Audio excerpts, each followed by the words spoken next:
Well, welcome. Thank you, everybody, for coming to Space Data Hackers tonight. I'm Eric Veal. So I'll be your host. And then, like Mike mentioned, he's got to run to the airport. So he's here for a little bit and then he'll be gone. So enjoy him while you got him.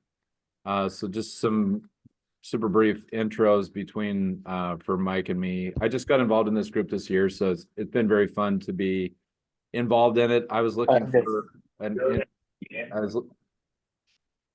I was looking for an industry to kind of focus on, and I thought with everything that Washington State has going on with the space industry that this would be a good one. So this has been pretty fun for me. I run my own company we're a systems integrator for AI and other technologies. So that's been pretty fun. And then Mike Doyle, I'll let you introduce yourself, Mike. Yeah, I'm Mike. I'm the president and co-founder of Space Northwest. We are a nonprofit based in Washington, dedicated to maximizing the impact of the Pacific Northwest on humanity's future in space. And we run a lot of different programs to connect more people to the work of space and building space careers, getting themselves involved in space entrepreneurism. There's always kind of like one of the things that we talk about, the data from the skies as being a great resource that people can harvest and build with. And so that's why we do Space Data Hackers, to bring people together to learn, connect, align, and build. Thank you. Okay, so tonight's topic is we have did I misspell SkyFi here? Do I have SkyFi? Sorry. It's called SkyFi. F-I. My bad. SkyFi. I'm a skier, snowboarder, so it just rolled off the tongue. Anyway, so we have SkyFi here. I think I've got a better so there's SkyFi. You see that. So we're welcoming the SkyFi group here tonight, but Mike had a couple of quick announcements here, I think, for upcoming. Just for everyone to know that if you're in Seattle, that second week of June is going to be popping with space-related activities. There are multiple events, from a new exhibit opening at the Museum of Flight on humans living in space, to the State of the Space Industrial Base workshop that's taken up a couple of days in the middle of the week and bringing in experts from across the country. There's a reception with a pitch event on that. There's a space entrepreneurs panel talk on Monday the 10th. There is a space and AI panel that's going to be on Tuesday the 12th because it's also AI week in Seattle that week. Who knew? And it all gets topped off with Spaceball at the Mariners White Sox game on Thursday. So check out that link, Seattle Space Week. It's got the rundown on everything that's happening, and hope you can join us for those things. And I can Eric, I'll tee up this next one. Yeah. So this is coming up right around the corner. This is in 2 days, and it's up in my neck of the woods, Skagit County. So hour or so north of Seattle. And it's probably a little too late to get a team together, maybe, but reach out to me if you wanted to try to pull something together for this weekend. Another thing that I know that's going on up in my neck of the woods this coming week is Linux Fest Northwest. So for all those nerds out there, just people, hardcore Linux people, that's also happening up in Bellingham this weekend. So that's our events announcements. Mike, what's Spaceball with the Mariners? It's an evening at the T-Mobile Park with special space related stuff. Cool. If you click through to the Space Week, there's a registration page with all the details. And were you involved in getting Space Week together? I gave it a name, and all of a sudden it got legs. It was the work of a lot of different people who were planning things independently, and we realized that, oh my gosh, it's like a Seattle Space Week. So that's what we're calling it. And even got a Mariners thing. I mean, that's pretty good. Good for you. Great. So yeah, welcome to Peyton and Mike, who are here with us tonight from SkyFi. And so they'll be speaking with us tonight. And then also I know from the team is Tom Babb, and I think he's helped organize some of this. So thanks to Tom for helping put this together. And thanks for Peyton and Mike for being here and being willing to talk to us. So I was just going to kind of tee up what we're here to talk about tonight, or what these guys have kind of shared as far as the event. And I'm just going to read it off the slide. Sorry, but that's what I'm going to do. SkyFi is a leading geospatial marketplace that revolutionizes the way users access Earth observation data and analytics.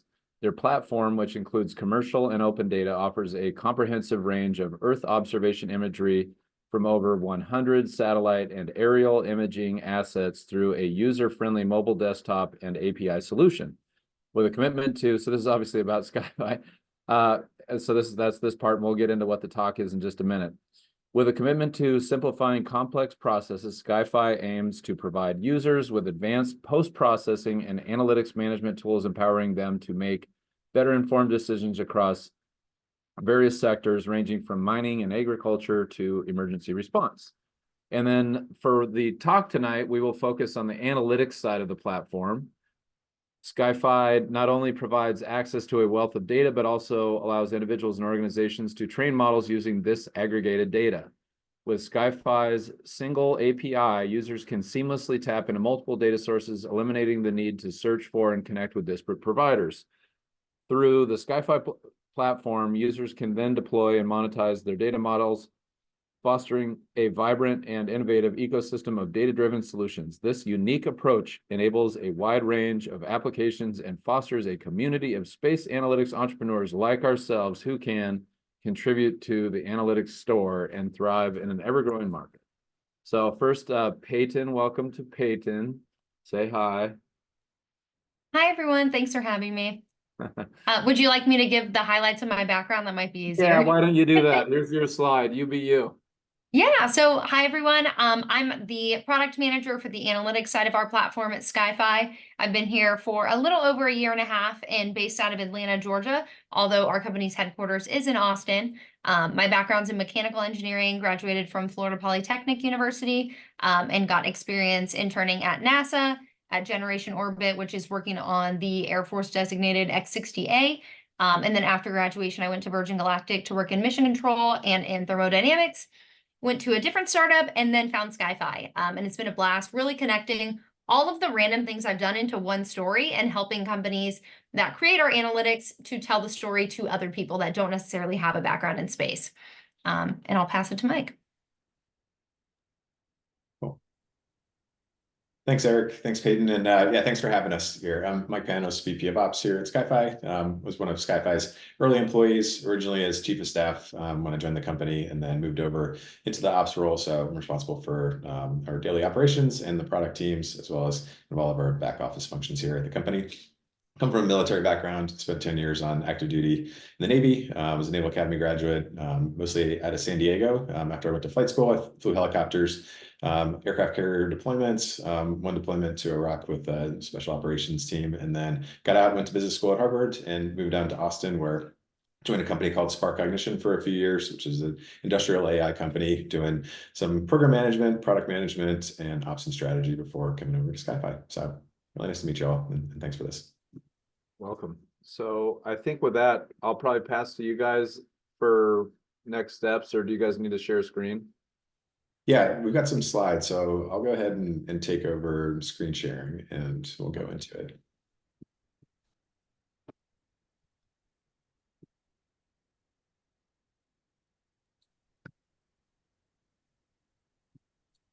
I think, there we go. Okay.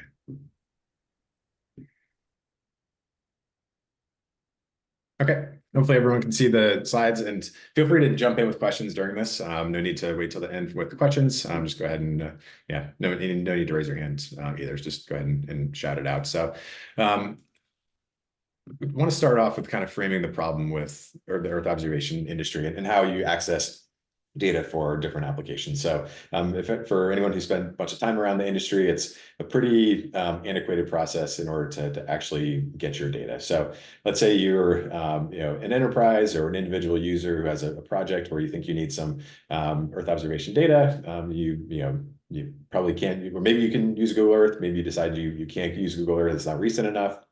You kind of specialize imagery. You need additional bands with the imagery. So you start to look to acquire high resolution Earth observation imagery. So once you come to that realization, then you start going down the path of, all right, what is the type of data that I need?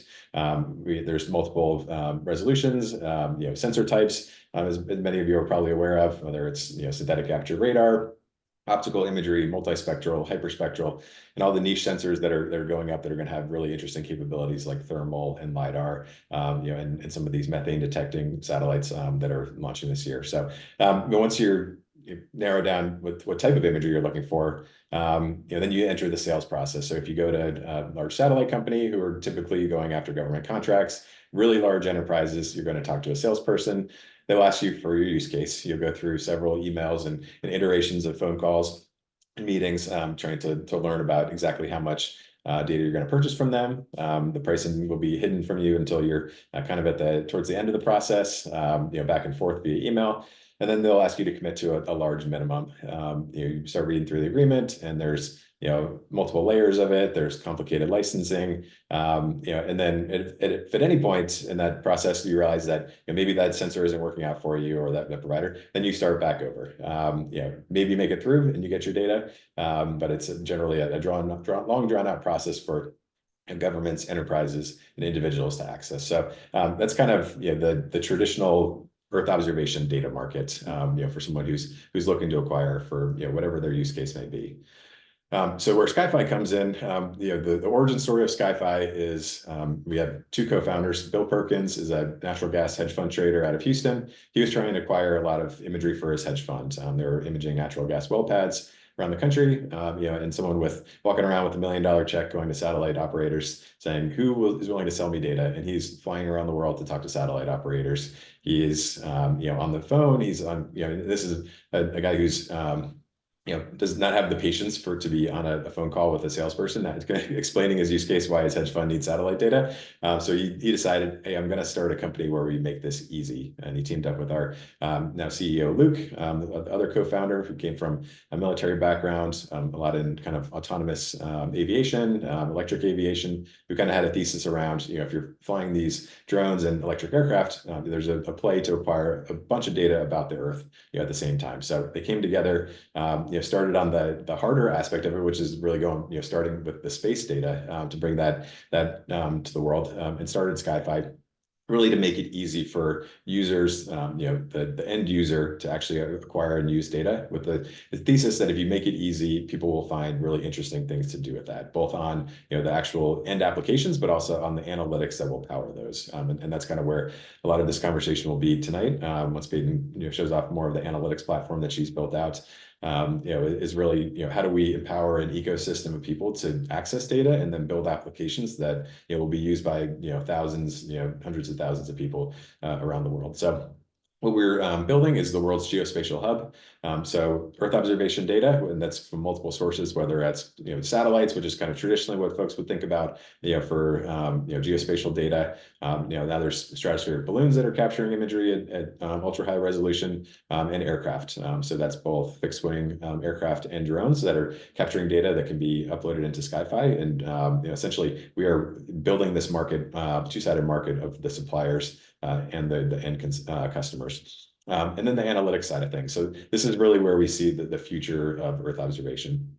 The data, as more and more satellites launch, it's not going to be constrained to these large companies, that are really competing for government contracts. SpaceX and Starship are bringing the cost of launch down so much that it's now a venture backable business, and we can have really interesting capabilities going up into space, that will power a lot of these analytics. So as we build out this ecosystem, partnering with the best of the satellite operators and other aerial asset providers, as well as partnering with the best on the analytics side of it, it really creates a robust marketplace where we get this cycle of identifying new use cases, building the applications, and then users essentially taking advantage of that and coming up with the so what and what's next of it. So that's what we're building. And we launched our web and mobile apps last January. So we're a little over a year into business. And then we now have over 60,000 individual user accounts on SkyFi that are accessing, they are tasking satellites, they're purchasing archive imagery, and they're also accessing a free open data, which we'll go into each of those here during this presentation. So in this Earth observation marketplace, you can kind of think of it in three pillars. There's the imagery and the data. So this is the actual data files, but then also data sets, data layers are coming to SkyFi. And how do you, whether it's getting weather data, getting demographics data, and building a picture for what's happening on Earth. That's where SkyFi wants to be in this geospatial hub. So not just images and the analytics, but also all this other rich data that's being captured by whether it's government agencies or private companies. That make a really compelling platform for us.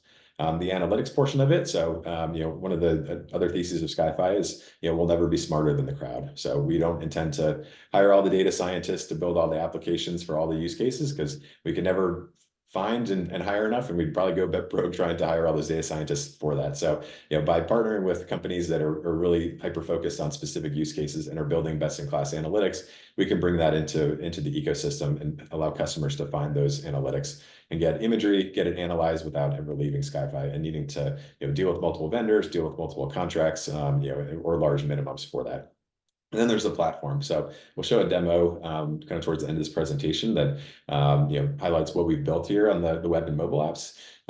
For really the easy way of accessing it. So the UX is a very core principle for us. It's how do we minimize the button clicks needed to get the answer that you're actually looking for in the end? Because we think data is going to be commoditized. It's really answering the so what of a problem is really where geospatial is going to be going. So with our platform, you can access 100% of their Earth surface. We have imagery through our partner network over every country in the world. We have customers in every country that we can legally sell to as a U.S. company. So sorry, Iran and North Korea, you can't purchase, but we can sell data over those countries. So we really have the whole world covered, and that's all available in just a couple of button clicks. So with one account on SkyFi, and it's totally free to sign up for an account. So there's no no payment to order imagery, get open data. You can start purchasing analytics without actually a subscription. You get access to now over 200 satellites and balloons that are in orbit. We have 3 sensor types with more coming on the way. Our resolution ranges from 10 centimeters and soon to be sub 10 centimeter imagery all the way up to 10-meter imagery from some of the European Space Agency satellites. And all the archive imagery is delivered in less than 24 hours, usually just in a matter of hours and sometimes in minutes, depending on the imagery and the provider it's coming from. So how this works is, like I said, we partner with the best. We partner with the Earth observation companies, commercial companies that are out there that they're chasing large government contracts or really large enterprise deals. Where they've told us that they won't get out of bed for a deal that's under $25,000. And there's a lot of those deals that are out there, and that's where we see our kind of bread and butter is this. These small and medium businesses, and even the large enterprises that don't want to deal with multiple different satellite companies, and their procurement departments don't want to manage multiple contracts and large minimums that they need to kind of burn down over the course of the year. They can come to SkyFi and get all of our partners in one place without necessarily having to commit the same resources that they would by going to a traditional satellite operator. So we bring all of this together in this marketplace. So on the left you have our data providers. So these are a combination of satellite companies, balloon companies, aerial imaging, and we bring these all together. So this is a kind of our full partner list. Not all of these are fully integrated yet. Some of them are launching into space this year. Some are launching next year, in various stages of integration on our platform. But we do have a number of these currently available, and you'll be able to see that during the demo. Similarly, on the right side, so these are our analytics partners. So like I said, we're not building the applications. These are companies that have developed commercial solutions for it. And this is another go-to-market channel for them where they can reach customers via SkyFi and be an extension of their sales team. So they can go after kind of their core customers where they really want to put their sales cycle and allow SkyFi to sell additional data and analytics through this marketplace. So what we've got, from an actual product standpoint, which you can get on SkyFi. So there's open data. So this is free imagery, and this is a combination of European Space Agency. So right now Sentinel-2 data, but we're going to be integrating Sentinel-1, Landsat, other open sources that, we kind of have a saying that open data does not equal accessible data, and with SkyFi, it is accessible data. It's, we'll show how it works. You drag a box, you click order, and for no dollars exchanged, you get an image, very quickly from one of these government sources. We also have free data sets from Umbra, which is a SAR satellite operator, and Satellogic has free samples, and they are a 99 centimeter optical satellite company. So that's all available for free. And there's locations around the world that they're populating with open data. On the commercial data side of it, so this is paid imagery, and this is both archive and tasking. So you can get imagery from our satellite partners. We're integrated with them via API, so we have access into their full catalog of past imagery. So you can get, for a relatively low dollar amount, you can get imagery taken, at a date in the past. Great for change detection or for setting a baseline for any analysis. And this goes down to currently as low as 10 centimeters, and soon to be lower than that as well. And then insights or analytics, which will the second half of the presentation will be about, and that's really bringing out the data visualizations, pulling out the nuance from the story to enable people to make decisions off of the data without needing to hire a geospatial team, hire data scientists to do that. We're trying to bring that so you can answer a question without having to talk to another person. You can just figure out what you need to do with the data. And this is a open marketplace, and we kind of think of it as in the future like an Apple App Store or Google Play Store, where if you're a developer who has an application and you think it will sell, there's people who want to purchase this analytic. You can go ahead and package it up in a container, which Peyton will talk about, and we can put it on SkyFi. So this is that's the vision, where this is an ecosystem where it kind of grows because of the power of the crowd that's utilizing it. So the barriers to entry are falling for geospatial data is kind of the summary of what SkyFi is trying to do here. This is not a sales pitch by any means, just trying to kind of give a baseline for what the pricing is. If you're looking to acquire new imagery, so for a new tasked image, so if you're going to set a date range in the future and task an optical satellite to capture a new image, that's starting at $200, and that's fully transparent on our website. It adjusts dynamically. So when you drag your box to be a little bit larger, it's based on square kilometers. The price will change with it, so you know exactly what you're paying up front. It's not going to be any hidden pricing and kind of using credits or any weird ways of doing trying to figure out what you're going to pay. It's all upfront, right in dollars for you, and we're fully integrated with Stripe. So you enter your credit card information, check out, and then that image is sent to the satellite operator. For an existing image, starting at $25. So this is, again, an archive image that's been captured in the past, and this comes, in a matter of hours, but definitely under 24 hours for these images. And then the open data is fully free. You can just create an account on SkyFi, go on and get all the open data that you're looking for. We also have an API access for this. So, if you have a workflow, or typically enterprises or researchers will have some sort of an API connection into their workflow. All of this is available via API. So you can search imagery, you can order imagery, you can download open data, all programmatically as well. So in terms of imagery, it's all customizable. So you'll see a little bit more once Peyton goes through the demo here, but you'll be able to select your sensor suite, the resolution, the date range of your choosing if it's a tasked image, and then you'll be able to essentially see what the pricing is as you're making that your area of interest larger or smaller, according to what your needs are. You can search, order, download it, all of your data. It comes to you in an email with your image and metadata files. The deliverable is a GeoTIFF file. It's a PNG for quick viewing, and then you get a JSON metadata file that's got all the satellite information in there as well. And that's available via email or in your SkyFi account. The open data, fully free, and that's all available on both web and iOS and Android. On analytics, so really what we're trying to do is simplify the analysis to bring it to make it accessible to both a geospatial expert who either does not want to acquire new software or doesn't want to essentially go through all of the steps to perform the necessary conversions that they would need to on the data, just be able to visualize this within SkyFi, all the way down to a novice who it really does not know much about satellite imagery, but knows that they have a problem that they're trying to solve. To span the the entire range of usability in that, and doing that through customer education and bringing on, a wide range of analytics for multiple different use cases. And then we also have what we call a highlights page, which Peyton will show, which shows a before basically a before view of an image, an image with analytics overlaid on top of it. So you don't need to download it to your ArcGIS or QGIS to perform the analysis. We're showing that to you in SkyFi, and that's kind of just the start of what we're doing. And Peyton will show that a little bit more too. So with that, I will turn it over to Peyton to talk analytics, and I will continue driving. So Peyton, just let me know when you want to go to the next slide. All right, thanks, Mike. So I'll start here, and this was one of actually the most challenging parts of planning out SkyFi Analytics before it was in the app. So when we launched last January, analytics wasn't there yet. We started with data and we added it later on. But as we were thinking through all the possibilities of what analytics products could we have, what are the partners going to build in the future, we had this basically like gigantic web of things that we were going to have to teach people. Like, what's the difference between segmentation and classification, or like object identification? Like, how is that different than basically anything else? Like, is there a box on it? Is there not? There were just so many little details that we'd really want people to understand in a clear way.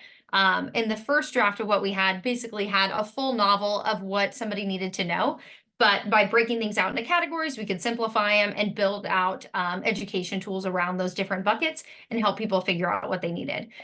So we have lots of partners in various stages, whether they're in the app or just getting signed, or people that we're trying to get because they have really awesome tools. We're making sure that all of their products fit into these so we can tell like a nice, clean story to everyone. All right, next slide. All right, so just going to go through some of the use cases on how you can combine different analytics from those various categories with the different types of sensors and different frequencies to get a full answer. So if we're looking at information arbitrage, maybe you want to see like how good a competitive business is doing. So you're going to take pictures of the parking lot. You want to count the cars every time the satellite passes during the weekday. You can go back in the archive. Those are cheaper images. Grab all the ones that are relevant to the time period that you're interested in. Run a car detection, which will be coming soon into the app. Or maybe you want to look at all the buildings that have been developed in the past 6 months. You can do that in the past. You can set recurring orders to get imagery and analytics in the future. And then you can watch those changes over time. So whether that is for like a new city that you're looking to build something in, or your competitors building down the street, that's something that's possible without you having to visit the site. So it could be around the world. You might another jump in with kind of an early question here. I just want to make sure I get this out there for my own understanding. Can you guys just high level me on security and privacy stuff here? Like, I guess anytime I hear like, all the data and everybody come and get it, my red flags go off. Tell me more about that side of your business, if you would. Yeah, I'm happy to jump in here. This is something on the operations side. We spent a lot of time leading up to our app launch, really figuring out our know your customer process. So we have a full KYC, that we go through. With our satellite operators, we work with them on, do they have restricted areas themselves? Some companies, just from a risk management standpoint, don't want to image over certain countries, or they require certain information. If there is imaging over, let's say right now the hot one is Israel and Gaza. Like, it's totally restricted in our app because no satellite operator wants to have their name on the bottom of an image in a newspaper that they haven't cleared for release to get out there, and be attached to that. So that is, one of something that we deal with, fairly regularly with, just current events and do things need to be restricted, either for, government reasons, or because, just the satellite partner risk standpoint. So we work with them on that. Obviously for government users, there's various, exceptions that we can make, and we work with satellite companies on that. But so there we do restrict some areas just depending on, kind of what the current situation around the world is. But our goal is to make it fully accessible, to the broader humanity to get access to data, to solve real problems. So every time that there is a new restriction, it pains us a little bit, but we understand why satellite operators have to put some of those in place. And it depends on the resolution. So, Israel is restricted at high resolution, at 3-meter medium resolution. You can purchase over it because there's not much you can really do or tell from a current event standpoint. And similarly, low resolution Sentinel-2 data is available globally.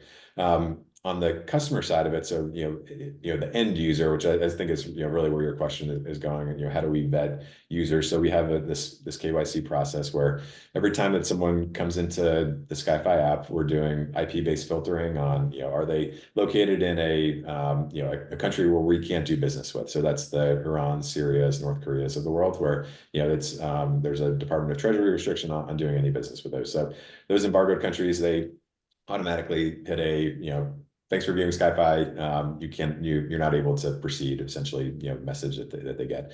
If you're not in one of those areas and presumed to be a good citizen, you can go in, you can download open data. Similarly as you would, if you went to the European Space Agency and created an account, anyone in the world can go ahead and do that. So that open data is not restricted. If you're looking to purchase data and we have to do a commercial transaction with a user, we go through a full customer vetting process where using our payment processor Stripe, their risk scoring, as well as using essentially checking the information that we gain from Stripe against sanctions lists around the world, we're able to determine, is this user a potential flag for someone who we are not supposed to be doing business with according to various government sources. And then we have a number of manual steps that we do to verify that is not actually the person. But our stance is, if there's any doubt that this person could be a bad actor or is potentially someone who is prohibited from transacting with, then we.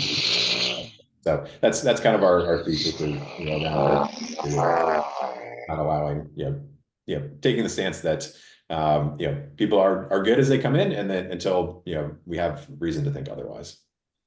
Do you have like special clearances or like special certification, whatnot, to provide this? Does it is this just a normal business?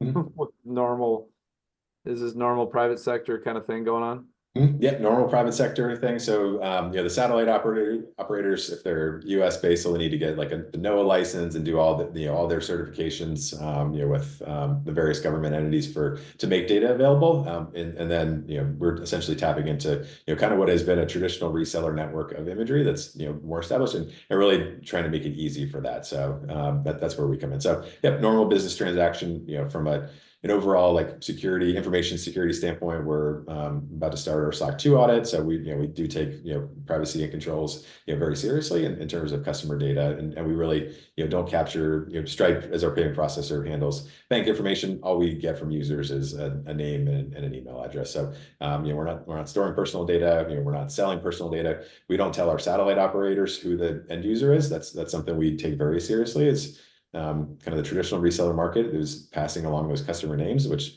satellite companies are going to then try to sell to the customers. But so we take the stance that we do not give up those customer names. So all of that information is kept within SkyFi.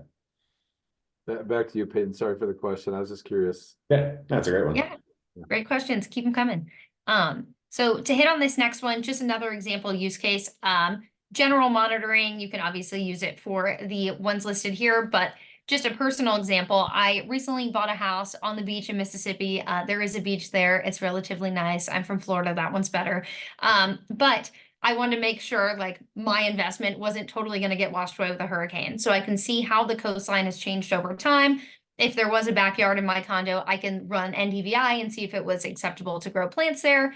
And then I can monitor it currently and in the future for different buildings that are being developed while I'm not there, or run different land use classification models to see how things are changed.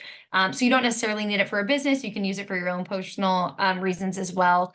And I believe, Mike, it was during a conference that we were at, I think it was Hurricane Ian. Even before the app was launched, people were emailing us saying hey, a hurricane hit my area. Can I get an image to make sure my house is still there? So a full spectrum of use cases that are applicable to everyone, really. All right, so now this is probably one of our most asked questions.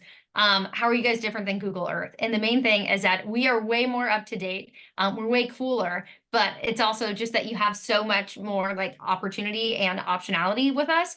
Whether it's through the different sensors, you want to monitor it going forward, you want to select a certain date or year in the past, you can do that as well. So Google Earth is good if you just want one static picture, no real additional information, you get what you get. But if you want to dig deeper, that's where we really come in. All right, so now getting into the analytics integrations. For all of our analytics partners, this could be you guys in the future. Hopefully you guys all want to start Earth observation analytics companies. There are a couple of ways that you can get into the SkyFi app. And that's either through an API, if your model updates continuously, like we have a global oil inventory product that's based off SAR. It can measure the volume within oil tanks. That one you get weekly updates, so we're connected via API to make sure we can get those and pass them on to the customer quickly. Or you can containerize any models that you have if it's possible, and we'll plug that into our ecosystem. And we have full documentation on that to hopefully make it as easy as possible for people that are creating these models to start making money. My favorite saying is like, you can make money while you sleep if you have these, whether you built them for fun or it is your business. We'll make sure we get it in front of the right people. You just make it totally awesome. But yeah, if anyone ever has any questions about this now or in the future, feel free to contact me. We have all the documentation publicly available. So, all right. And then the biggest challenge that we've run into, I'm sure Mike can talk more on the data provider side as well, is just the lack of APIs. There's so many wonderful products out there. Sometimes people make them just for fun, so they aren't looking to really like get them out in front of everyone. But the main thing that takes a lot of time for our engineers and their engineers, or the one person building it, to work on is really just like a lack of any way to connect to it at all. We can make it look really awesome in the app, but it still typically takes a couple of weeks of back and forth, making sure we understand what the API endpoints are or what the product is actually supposed to look like from the partners. So if you guys are thinking about building this, please, please, please, please, please build a really sick API. Mike, would you like to add anything there? Sorry, trying to come off mute, hit the other button. Yeah, I mean, and just industry-wide, I think, the satellite industry is typically been focused, very much on the hardware, and so the API and how you actually deliver to the end user has kind of been the afterthought, and that in some ways trickles down to the analytics, as Peyton was saying. It's building the actual whether it's the AI model or just the various tools that are part of that software, and then it kind of, once it's like, oh, look at the really cool thing I've got, how do I get it out to the world? And then it's to realize, oh, I need to build this API in order to actually serve it up in a way that's usable for people on web and mobile devices, rather than having a essentially self-hosting a web app for that product. The API part of it tends to be the afterthought. So I would just say, like, as if anyone here is thinking about starting, analytics businesses, really kind of think about how the end customer will access that. And it's typically going to be, if you're integrating with any other providers, probably via an API. So I'll just say, yeah, the easier you can make it on that end user and the ecosystem and the partners that you're working with, the better. And yeah, it's where SkyFi can help with some of that as well. Okay. Peyton, I'll stop sharing if you want to bring up your screen for just a quick demo. Yeah.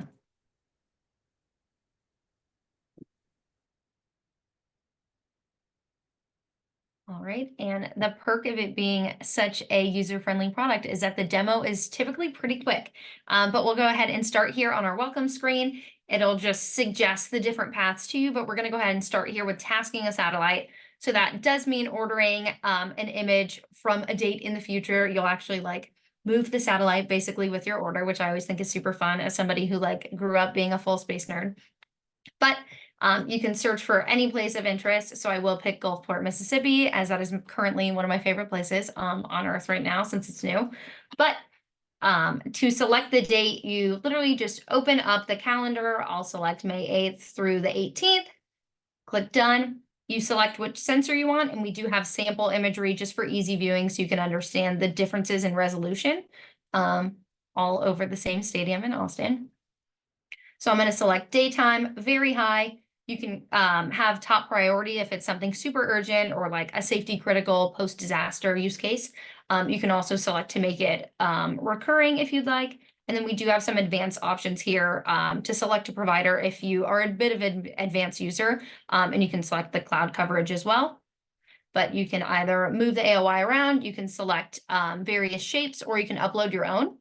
But then from there, you add it to the cart, and that's literally it for tasking a satellite. Once you have your credit card information in, it's just as smooth as buying something on any other e-commerce website. And that's pretty awesome when it's literally something that's happening in space. So if we go over to existing imagery, It's not much different. I'll go ahead and Sorry, select. I had a quick one there. Yeah. Who's the user that wants to pay $420 for a picture? Mike, do you want to go in there with the ops data? So you're talking like, what is the use case for someone who's looking to pay, who's willing Clearly to pay not $400? yeah, exactly. It's clearly not a casual, like, oh, I sure would like to try that. Yeah. I mean, we see some kind of off the wall use cases, but the typical use cases are, people. So we'll just kind of go into like some of the industries from like an enterprise standpoint. A lot of these companies are, existing purchasers of satellite imagery, and they're looking for more efficient ways, or maybe they're businesses that, are just looking for alternative data sources. So those enterprises generally would have, some resources to spend, for data acquisition, but we see quite a bit in agriculture, hedge fund and trading. So the financial sector, which we would include insurance in that. Recently it's been a lot in kind of infrastructure development, whether construction, land development, large civil works projects. These companies are looking for regular monitoring of those areas. And compared to sending someone on site or having a drone crew fly, the $400 image at a 50 centimeter resolution is comparable and meets their use case. We also have quite a I would say just individual casual users who are coming in, and that price point is not outside of kind of a budget for someone who's maybe looking for a new piece of property in a remote part of the country or somewhere around the world. Being able to look at that without necessarily having to set eyes on it in person with that as well. So we do see some random use cases. I think my favorite one was someone he was a professional prairie dog hunter in the Midwest. Yes, that was gonna be my favorite if you didn't bring it up. Yeah, so he would go around, I think it was in Kansas, out in the farmland, essentially knocking on people's doors, asking if he could go on their land to see if they had a prairie dog problem, and then he would offer to hunt them. Well, he realized that if he could get up-to-date high resolution imagery, you could spot prairie dog mounds from space, with high resolution 75 centimeter data. So he was purchasing data, so then he knew exactly where he needed to drive to and say, I have a picture of your prairie dog mounds. Just let me sit here and snipe these prairie dogs. So that was maybe my favorite one, but so it's all kinds of use cases, to be honest. I know $400 kind of seems like a lot for a picture. But when you need something that's really up to date, that Google Earth is likely 1 to 3 years outdated, depending on where you're looking in the world. That can be a pretty compelling price point. Thank you for that. Another thing to hit on there would be SAR. The clouds won't be a factor in that since they can see through it. So that's one where it's like if it is a safety critical period, like post hurricane or something like that, and you do need that timely information, that's one that's helpful there with the tasking. And then we go over to the existing imagery. You want something from the past. We do have commercial and open data sorted as such, so you can find those free images easier to get started, which you guys should all do after this, just because it's cool. Get one at your house. I have plenty of my neighborhood. But if you click onto the filters, similar to the tasking side, you can select which one you want, select any providers if that's of interest to you, but adding it to your cart takes under 10 clicks. And then we can go ahead and jump into the analytics. Yeah. Can I say something real quick? Go ahead. Hey, by the way, this is Tom. I've been on my cell for most of this presentation. I'm still on my cell, but I do our marketing at SkyFi, so I'm happy to be here and thanks for coming. One quick thing I want to touch on imagery that hasn't really been covered, and I think Eric, some of your questions were alluding to this, is overall resolution and what that looks like, especially compared to Google Earth. So if you zoom in all the way on Google Earth, you're actually looking at an aerial image taken from a plane, not a satellite, even though it's under that little satellite tab. And so, yeah, as Peyton's showing here, we do have sample imagery that will show you what you can see. But with our highest resolution right now that you can see with a satellite for tasking and in the future purposes, it's 30 centimeters resolution for optical. You can see about cars. So you can't see people, you can barely see people. You might be able to make out shadows depending on the daylight.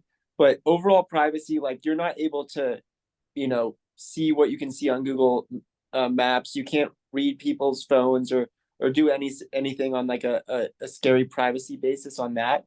And then one other thing in addition to just overall tasking is the quickest you would receive a future image is within 24 hours. So This is not real time. This isn't a couple hours after. With synthetic aperture radar, the SAR stuff that Peyton was just touching on, it is getting closer to up until real time where you're, a couple hours out. But all of this around overall privacy it's not real time, and people aren't like that. You can't do full on stalking or anything that's concerning at all like that. It's very still low res on a lot of that stuff, and that's something we'll be keeping an eye on as well. So I don't know if that answered any questions, but I didn't want to touch on resolution. No, thanks, Tom. I was giving thumbs up. I appreciate it. I couldn't find me. Appreciate it. Great, yeah, thanks, Tom. And Tom, let me know if you want to jump in for anything else. You are always welcome. But here we have our SkyFi analytics. We're working to make this as simple as possible. So if you are looking to order, say, building footprint highlights, you'll click in, you can select new image or existing, just like we showed on the more like data side. And then we've already selected any imagery that works with this one. So you just select what area you want. You probably don't want the desert for building footprints. So we'll go back to Gulfport, Mississippi. You'll see what's possible. This one works with very high resolution daytime. Same thing. You just select your dates, add it to the cart, and it's as simple as that. And then with analytics, we also have some filters at the top to help you understand the possibilities within your various verticals or use cases. But what we're also working on are these sample highlight pages.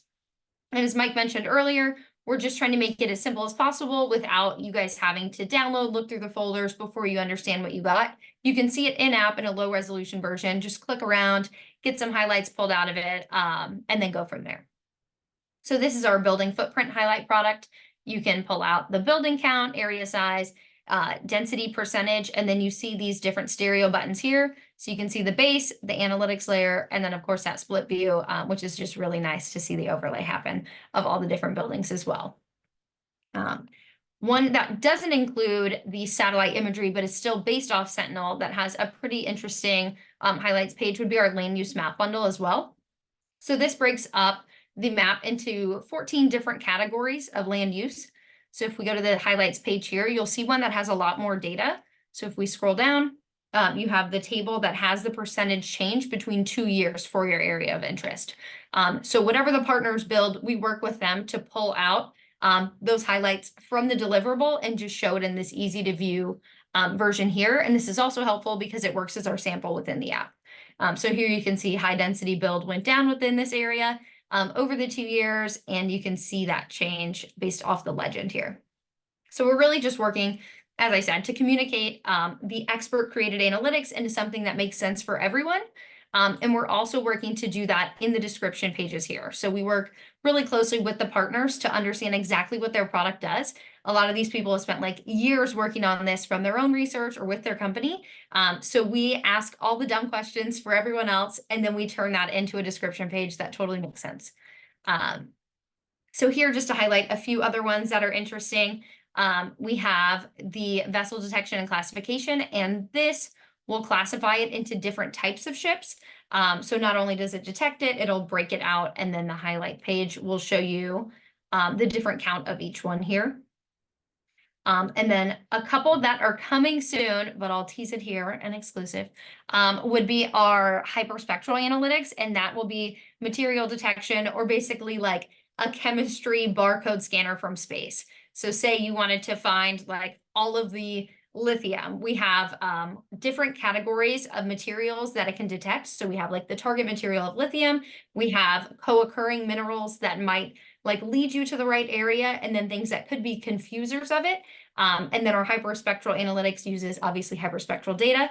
It'll match it up against a signature library and then give you a probability of abundance for all the minerals listed. So any element you can think of, basically, we can work to detect that with hyperspectral. So that'll be a super exciting one coming up here soon.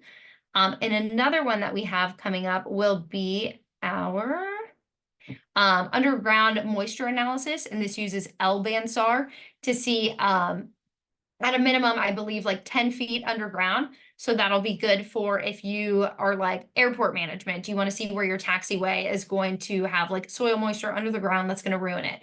or risk of flood mapping, or tailing dams for mining. There's so many use cases for one product. So as I said earlier with the categories, the main thing is just like really understanding what these partners do and then communicating that out to everyone else. But it's been a super fun challenge, especially learning from all these partners that are so passionate about it. And then we get to turn it into something that makes sense, like to my parents as well when they play into the app. So, Mike, anything else that I should go over while I have control of the computer? Yeah, I think that largely covers it. We can definitely make sure we save some time for questions. I think we're about 50 minutes in. So yeah, I think at this point we can go ahead and pause. And if there's any questions on the web app here while we have it up, we can kind of walk through and do live demos if there are questions on this functionality. But otherwise, we can just turn it over to general questions from the crowd. I have a question here about well, a few questions about how you work with your analytics partners. But first of all, on the technical side, just help me make sure I understand what I'm seeing here. They create an application. Does the application literally run on your platform? Does it run separately and the UI is just presented here? Or is this just a click through to their application? That would be sort of the technical architecture there at a high level. Oh, Mike. Oh, yeah. Yeah, so we have those same options of the API connection. It's running in their own environment and we just talk to it. Or we have that containerized version. We can't see any of the code. We can't like have any IP. We wouldn't do that. We're good partners. But we can plug that into our ecosystem and then run it. So have a couple of different options. It kind of just depends on what the model is, and some of them can't be containerized. But really the main goal is just like, let's get it as fast as possible. So as soon as a customer's required imagery or data that's needed for that analytics model hits our ecosystem, we can get it wherever it needs to go and they can get that answer fast. Great. And are any of your analytics partners, are their applications just working on the open data, the Sentinel data and that kind of thing? Or are they using Planet data, or I don't know, I can't remember who your SAR company is, Umbra or someone like that. Do the commercial satellite operators allow their data to be used in these applications as well? Yeah, Mike, I'll pass it to you for some of the restrictions that some of the companies might have. But we currently have models that run on Sentinel. We have some that just work on a range of like 30 centimeter to 75 centimeter optical data. Vessel detection is SAR here. So as long as they already have an agreement with the provider to say like they can sell derivative data, we're totally good to go on our end, or they buy the data and then build it. It works on ours and we just plug it in. Got it. Okay. And Mike, if you want to add anything there, but. Yeah, from a licensing standpoint, we build into our agreements with our operators that through the SkyFi analytics platform that we can essentially create derivative products, which is kind of the industry term for like essentially adding value onto the imagery, in some shape or form, whether that's through an analytic or deriving some sort of an insight or information from it. So yeah, we're all of the imagery partners we have, we're able to create those derivative products for the analytics platform. So that's something we build in. I will quit after this one. While we're on the same topic though, did you say just a tiny bit how you monetize this go-to-market opportunity you're providing for your analytics partners at a high level? How do you, I mean, I see the pricing right here, but how do you think that monetization strategy? Yeah, I'll take this one. So it's all revenue share with our partners, both the data and the analytics side of it. And depending on kind of the integration work that's needed, and kind of the co-marketing opportunities and just the uniqueness of the product. Like there's that revenue share fluctuates. We don't have the pricing power of Apple where we can say like it's always going to be 30% for everything. We do work with partners during the negotiation standpoint to come up with something that's worth the analytics partners' time to continue to maintain the application and update it, but that makes it worthwhile for us as well. So all revenue share in that aspect, and for the pricing, we'll work with analytics companies to determine. They may already have pricing that they go to their customers with, and we can mirror that or adjust it in coordination with them, or maybe we help them. If they're a new analytics company who has not really figured out what their target market is, based on the data we've seen from customers, kind of we work together essentially to come up with what an appropriate price may be for that. Yeah, thank you very much. I love this. I actually use a screenshot from SkyFi when I give all my talks at industry events as an example of how data is getting democratized. So thank you. Love it. No, we appreciate that. I did see Ken had a question in the chat. And I see he had another comment too, that 420 was obviously Elon Musk. That's a good one. But yeah, in terms of being able to search by time of day, not just day or night, we don't have that ability yet. That is a good feature request. Generally, the satellite passes, we see, there's a pass that would be, kind of late morning as these satellites are, kind of in sun synchronous orbit. So we generally see something like 10:30 a.m. or early afternoon. So it's kind of a narrow range where some of these passes will be for the satellite companies. But right now we don't have the time of day option. But that is a good feature request because there will be some variability just depending on the constellation there.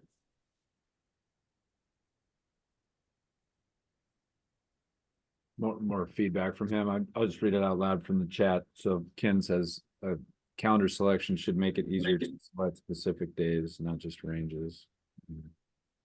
Okay, got in terms of the bringing up the calendar, just being able to, rather than select like a window of days for tasking, like if you only want that day, is that what you're saying, Ken? Yeah, let me jump in. Yeah, I want to enter, pardon me, a list of days, either one day or a series of specific days that I'm looking at, not just a range. That would be very handy.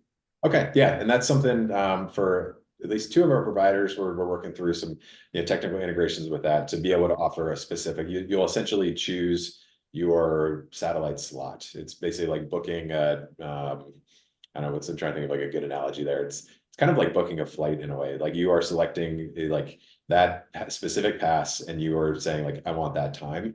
When it's going to be overhead, and you'll essentially you're locking that in at that point. So it's like a haircut. It's like if you were it's like yeah, I'm gonna try out requesting an image here and see how that process works. Right now I'm just looking at your existing images. Okay. So very interesting. This is really fun. Cool. Thank you.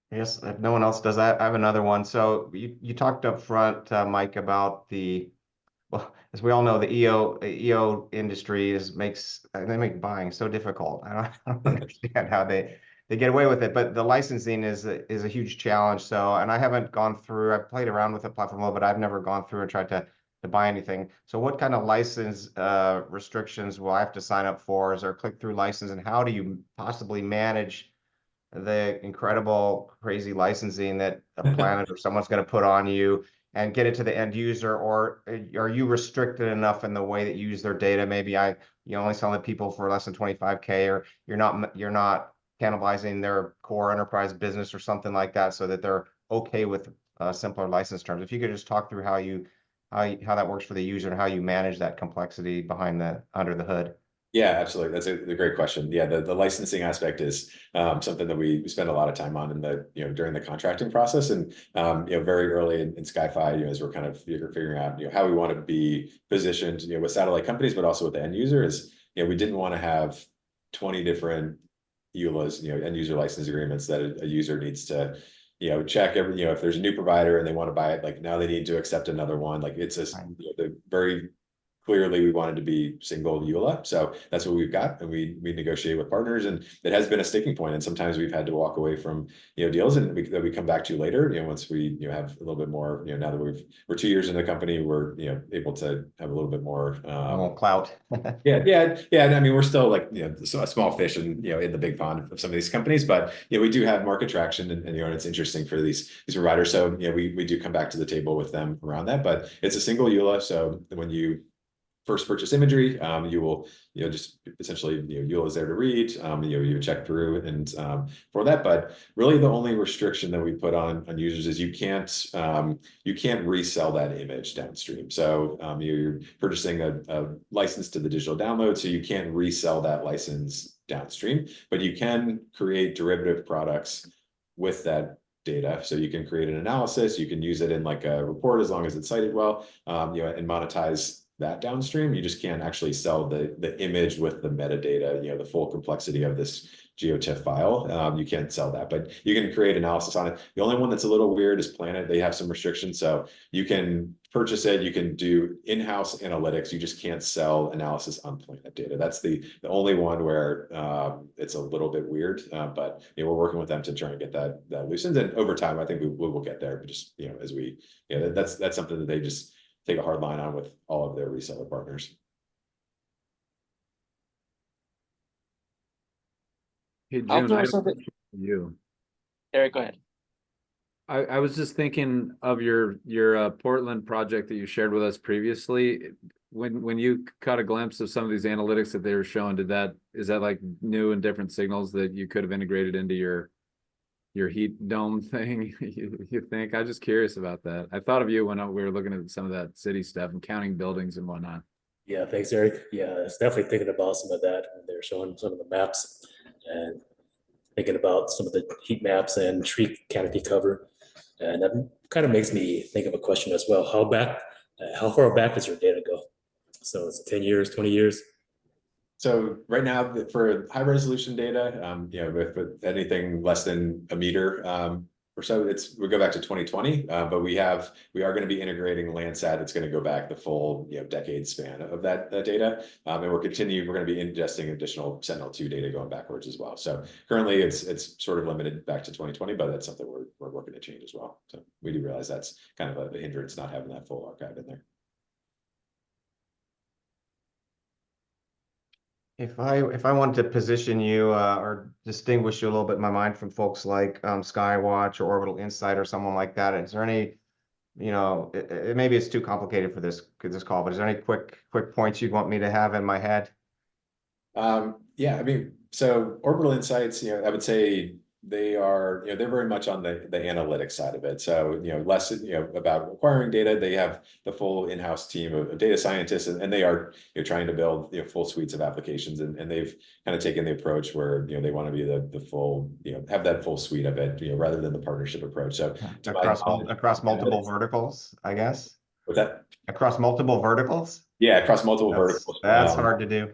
Yeah, it's very hard to do. If you start thinking about the number of people, just from a data science standpoint, and all of the engineers to essentially create derivative pieces of their platform for the different verticals, it does become pretty challenging. So that's kind of the approach that they've taken.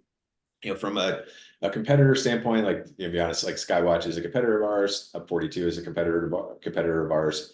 I think the difference is those ones I would characterize as built for geospatial professionals by geospatial professionals. And it's generally, at least in Up42, they do have that list of 20+ EULAs that you have to manage based on kind of that data provider. Skywatch doesn't show the same preview files. As you really have to kind of know what you're doing from a technical standpoint in order to, and not saying this group doesn't know how to do that from a technical standpoint, but just trying to essentially open up the market for Earth observation. We're trying to take a very simple UX, easy way to do it. So, they are competitors. We see them, we're friends with them, but we hope to take over one day as well. Yeah, well, if the TAM is going to be big, you got to get to a much bigger audience. Definitely. Yeah. I'll expand on that a little bit as well, just from a kind of a marketing and messaging strategy perspective, kind of what Mike had said with built by geospatial for geospatial. SkyFi is also just going after kind of a different user. Clearly we want to get similar customers and potentially try to steal market share from some of our competitors, but we also are trying to go after customers who've never touched geospatial data before, and they might not even know that their solution exists with geospatial data. So a huge piece of what we're doing is trying to educate new markets into what they can do. And that kind of goes back to what Peyton was talking about with how we're categorizing these analytics. It's we need to help completely new users. My favorite new user example is a pool salesman. A pool salesman right now goes door to door to ask you if you need a new pool. But in the future, or with SkyFi right now, you could take a picture of a neighborhood and see who has pools, and then you just know where you need to go. Right now, a pool salesman or a solar salesman, they don't know that these solutions exist. So a huge part of what we're doing that's different from what exists right now is helping those industries understand why we're helpful. Yeah, the industry's approach to me, I mean, just seeing your guys' UI and having industries called out like that, I mean, to me, that's pretty inspiring of just, again, like the examples you were given, honestly, like about, you know, the minerals and like the mining, it's pretty amazing if you think of it from an industries and an applications perspective. And anyway, so I think just kudos on that. I think just pulling the thread more and more, I mean, there's obviously things that are horizontal and it just like generally work across industries, but the more I guess you can drill down, and Stan was kind of, I guess, pointing at that as well. I mean, I guess the risk in a cross industry or all industry approach is you got to be everything to everyone and, you know, nothing to no one kind of problem. But it's neat to try to classify and think about pure needs for pure use cases and pains and problems in industries. I like that you're doing that. I appreciate that.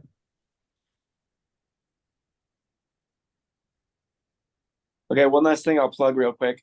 Just, and obviously if anyone has other questions, please ask after this, is just kind of our community in general, because this is a great community chat. And again, I appreciate everyone who came and listened and asked questions. We have a Discord and we're pretty active on socials, on LinkedIn and Twitter/X primarily. And then our Discord is where I think some of the people in this group might thrive. We have a couple of different channels that are pretty active. One is an open source intelligence channel where people are sharing information about what's going on in the world that may be almost breaking in a way, breaking news. A lot of it is kind of grassroots, figuring out what's going on, trying to put pieces of different information together, whether it's social media or you know, breaking news all over the world. So that's been really interesting. We've supported like missing hikers in that channel and different kind of life-saving projects. That's been really interesting and something you can kind of dig deep into. And then also we just have kind of an overall Shaping SkyFi channel that's fairly active as well, where people are putting in feature requests, helping share frustrations, really just helping us understand what are the issues with the product and what are some of the potential opportunities as well. So for any Discord users or social media users, I would love to plug our community and just say engage with us, and we'll definitely be engaging back.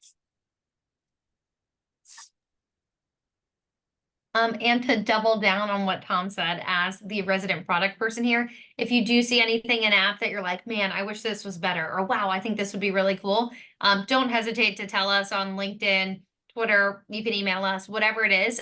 We love that feedback. We're always begging for that feedback. So send it our way.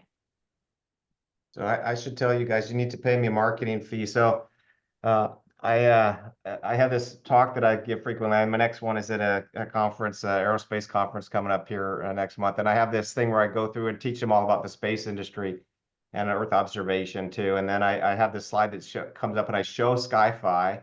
And I always take a picture of the location where we're at for the presentation I'm at. So I'm going to be in Coeur d'Alene, Idaho. And I show that, and I show the date of the thing. So like when I say, my line is, and if you have a cell phone, a credit card, and $200 to spare, you can task a satellite, take a picture of your place, time and place you're choosing right now.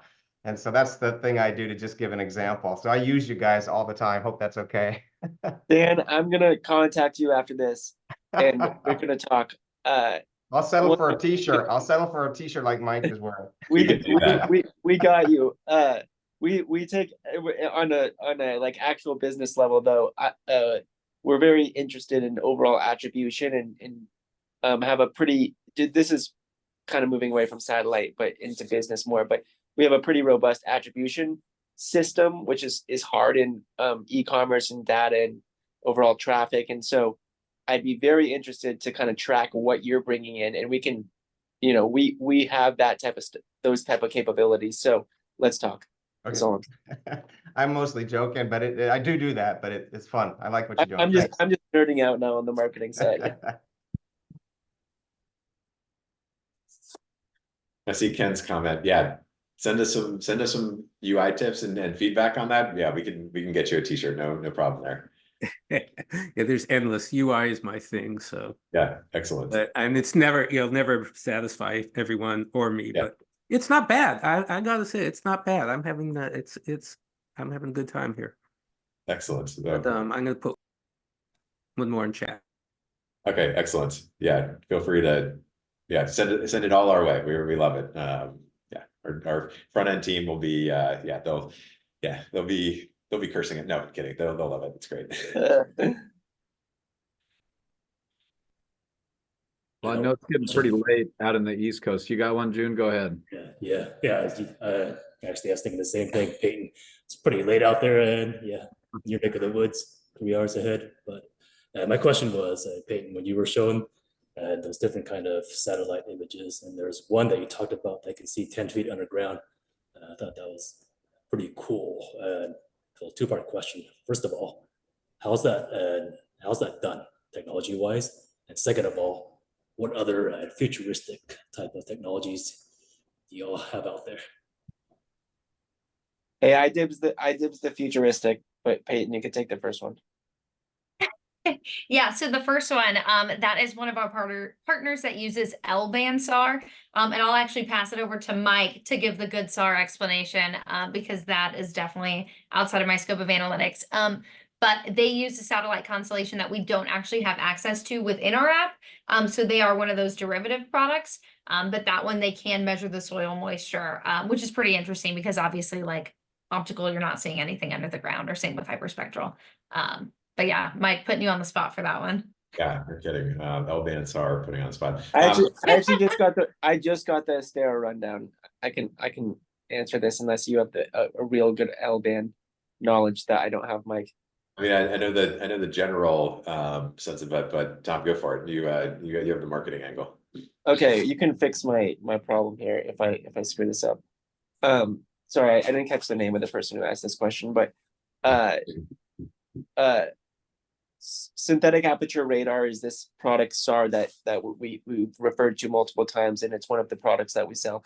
It's much more expensive, but there's also a lot more open data for this product out there right now, so you can definitely train on. Umbra is our partner, their open data. But how this technology works is it's kind of like sonar, and it where it sends off a radio signal from the satellite, and that bounces off Earth and comes back up to the satellite, and the distance between essentially the distance between those sonar waves or those radio waves is what paints the picture. So it's actually just data that's coming back, and some algorithm has been able to create an image from that.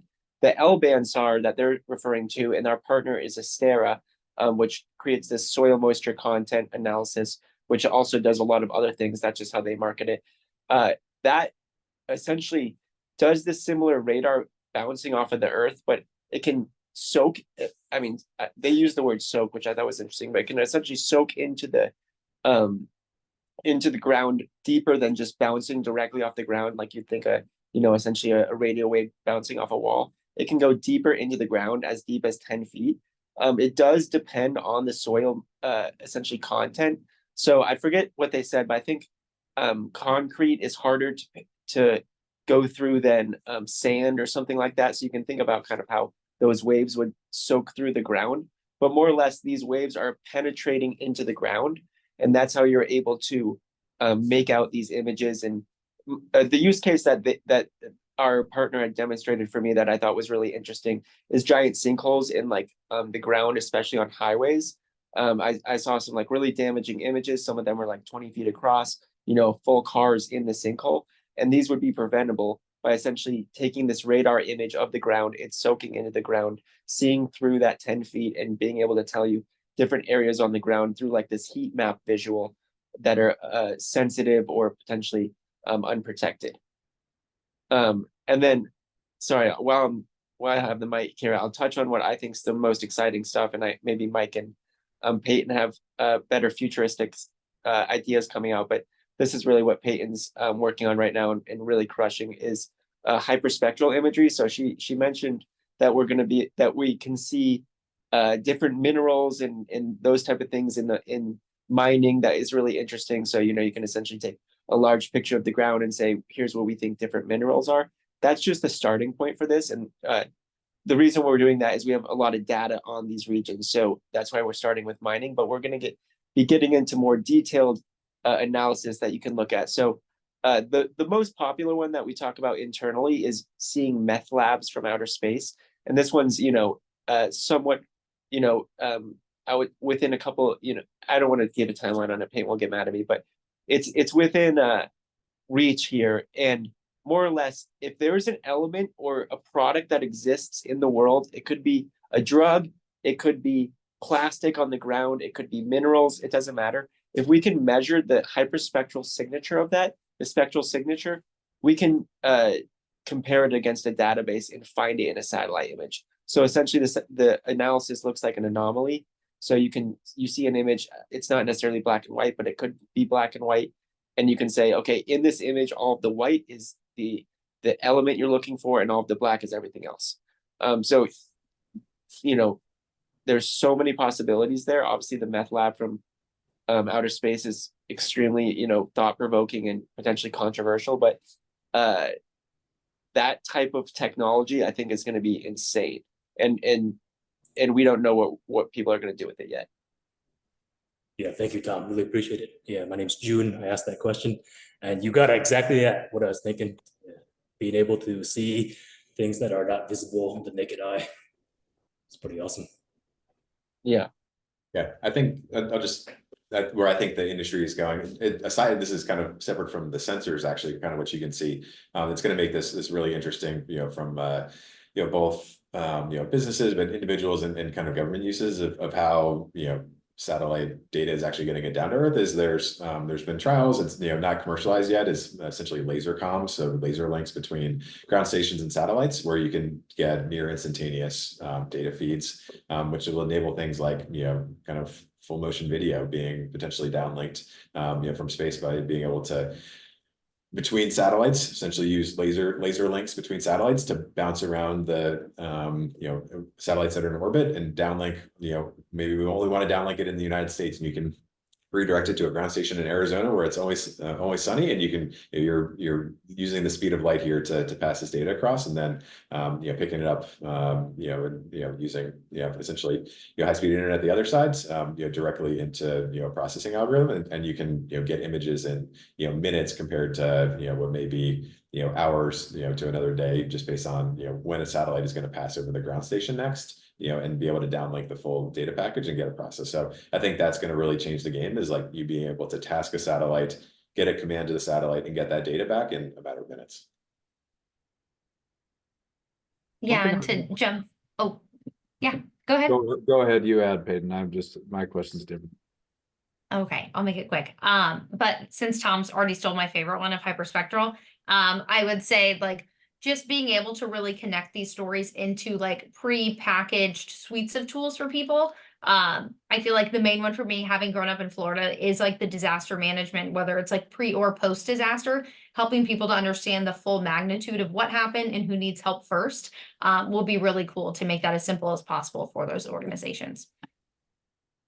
My question that I was going to ask is it's kind of a riff off of industries, but it's more thinking of, say, 3 chunks of kind of this, using this data for good. I guess I'm just thinking of commercial applications for this data in a pure industrial and commercial sense, and then more applications of this data for just social good or causes, if you will. Can you guys talk about how you're thinking about organizing your business around those different needs? Yeah, I'll jump in on this one. So, we do get, quite a few, I would say it's probably once a month we get, inbounds from customers, nonprofits, where they're essentially, there is a whole part of the Earth observation industry, satellite companies, where they do have essentially programs for nonprofits to get access into data, and kind of this data for, for good, like you're talking about. Not having satellites ourselves, we are at a disadvantage, for being able to serve that part of the community, because we do, essentially that data, the marginal cost of taking an image for a satellite company is effectively zero, where, we would, if we were to give it away, we would still, have to, pay the satellite company for that, unless we're able to get some sort of agreements, which, we're not to that stage of a business to be able to, essentially act as an additional, arm of that company from an actual donation standpoint. So we would love to be able to get there. It's something we talk about quite a bit, is how do we better serve kind of organizations that may not have the budget in order to to get access to the high resolution data. and really growing out that ecosystem. Similarly, universities, I was kind of put in that bucket as well, as making that information available to the next group of scientists that are going to do really cool things with it. So it's something we talk about. I think we'll be able to get there just by various agreements we can put in place with operators. But being a marketplace, that really is like I would say one of our bigger limitations is being not being able to essentially give that data away for free. But I think part of your question is also like, how do we think about just the use cases for for this information, and like the commercial aspect of it, or or this kind of data for good. We think there's by making it easy for customers to come in, if they do have something that's nonprofit related or just kind of humanitarian nature, and rather than them needing to jump through a bunch of hoops and even figure out like where they can get this data, or like what can I do with it, really educating them so that if there is something,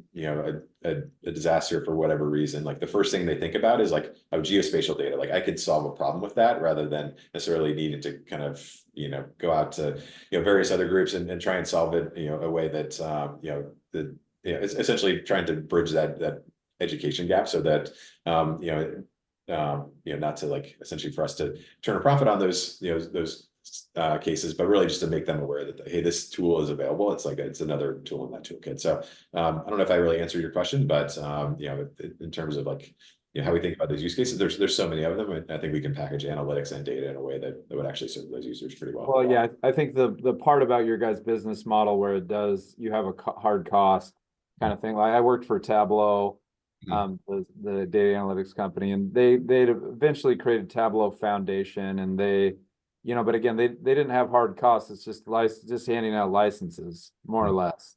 And so, your guys, it's different in that way. And but yeah, many of the same challenges, Tableau's ticker symbol was data.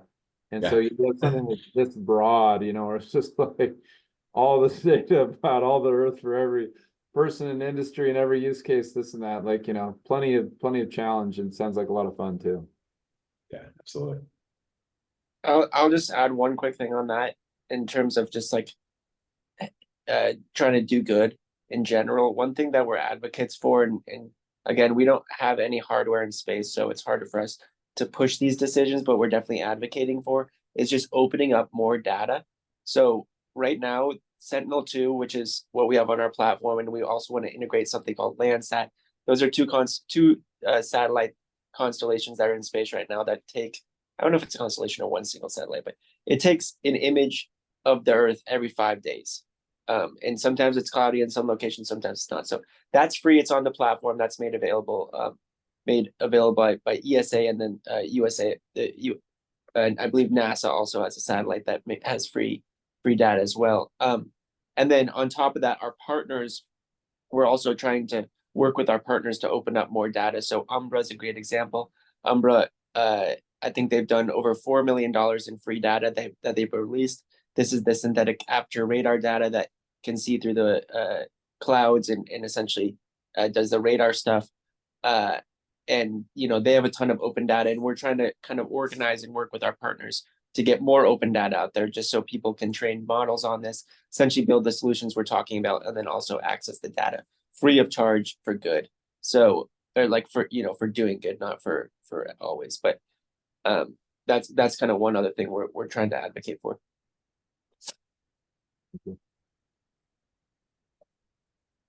Any other questions from the group here?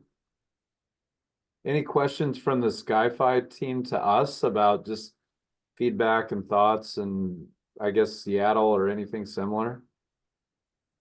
Maybe a question, well, two questions. Maybe I'll start with first one, just I guess based on kind of the conversation tonight, like, are there any use cases or like analytics where it's jumping out, where you're saying like, oh, wow, like I don't see that on SkyFi, but like this is something I would use on a daily basis, or this is something I could see a lot of people using on a daily basis, because we're always looking for, kind of what is the next use case and customer feedback around that. So if you have any thoughts, or you're like, like, wow, I can't believe SkyFi doesn't have that. Like, I'm curious if there's any, like, what you guys' thoughts are on what we should add next, I guess. I'm worried about the meth lab thing. You're gonna find me out.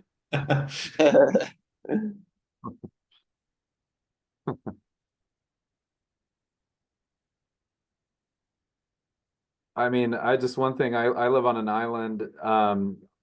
Peyton mentioned the beach. I live on the beach, and I don't know. What's the question? I mean, I don't know. Earth's a big place. I mean, you can analyze anything, just you need beach analysis module. I don't know. What's on the beaches? Yeah, it's we're hoping to get a partner on. We're in talks with them, and they do essentially it's bathymetry. So essentially like right off the coast there, being able to do water depth analysis, obstructions in the water, being able to monitor essentially changes in water over time. So we're working on trying to get some additional analysis that's specifically around beach and how does that affect coastal erosion and essentially habitat loss on the beaches. So I think.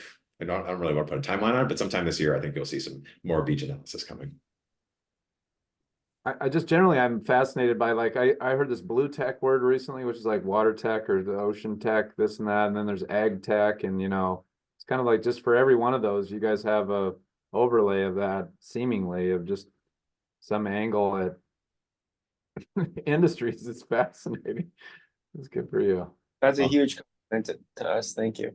Yeah. I have a quick question for you all. I don't know much about coders or I guess really what all your background is, but one thing I'm just genuinely curious personally is if you've never worked with geospatial data, or if you are very tech code savvy and know how to build products, but again, haven't really experimented a lot with geospatial data, what are some use cases you think that you could make really quickly, or that you just have overall skills to make with geospatial data right off the bat, whether it's machine learning, computer vision, different overall tech stacks that you're familiar with that you think you could apply to geospatial data?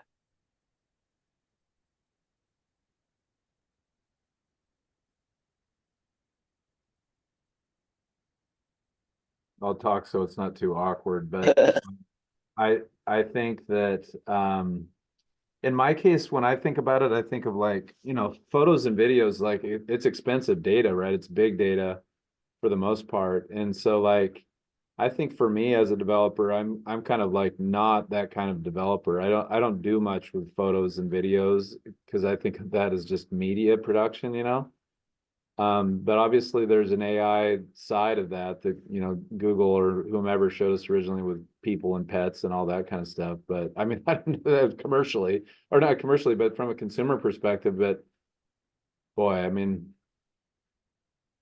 I can't speak to it. I don't know.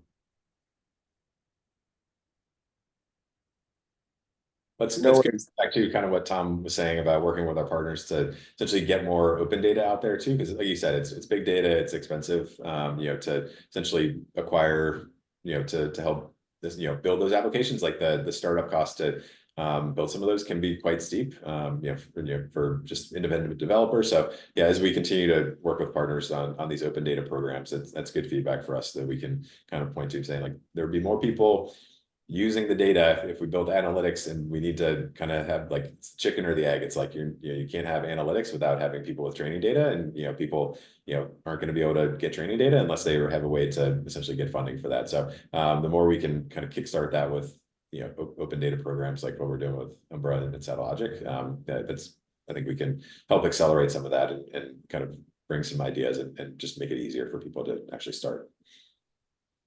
Yeah, starter kits and all that. I'd be happy to talk to you, Tom, if you wanted to just brainstorm about dev ecosystem and gosh, I mean, I know people that are professional develop, I knew the guy that worked at Tableau and he was the owner of their development community all up, right? And you have to empathize with engineers and figure that whole thing out, and it's vast.